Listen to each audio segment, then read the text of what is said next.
The morning of April 12th, 1862, Andrews and his men boarded the regular northbound train at Marietta, Georgia. They traveled 8 miles north to Big Shanty, present-day Kennesaw. Big Shanty was chosen for the hijacking because the office had no telegraph.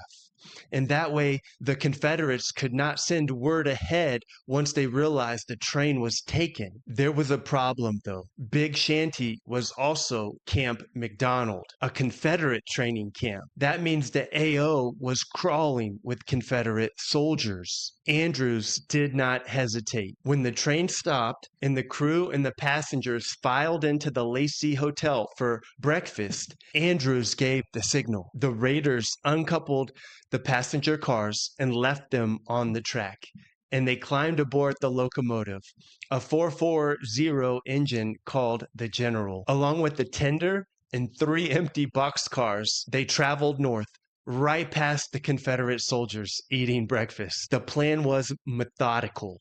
Stop periodically, cut the telegraph lines, and burn the bridges and tear up the railroad track. Destroy everything that would allow the Confederates to reinforce or resupply Chattanooga. And for the first stretch, it worked.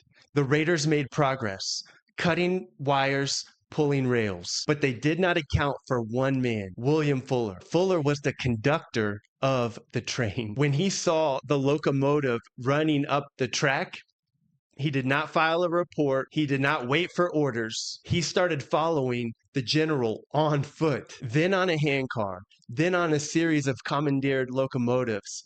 Fuller switched engines 3 times, picking up Confederate soldiers on the pursuit along the way. The chase covered 87 miles. Andrews tried to buy more time. He told station masters along the route that he was running a special ammunition train for General Beauregard, and that story worked more than once. But southbound traffic on the single track line, it kept forcing the soldiers to pull aside and wait, burning precious time and fuel. At Dalton, Georgia, Fuller was able to get a message through a telegraph line to the Confederates before the raiders could reach Chattanooga and cut the line. Now the Confederates knew. Forces were mobilizing on the raiders in both directions. The raiders tried to burn the bridge at the Oostenaula River at Resaca, but Fuller and the Texas, now running in reverse, were closing fast behind. There was no time.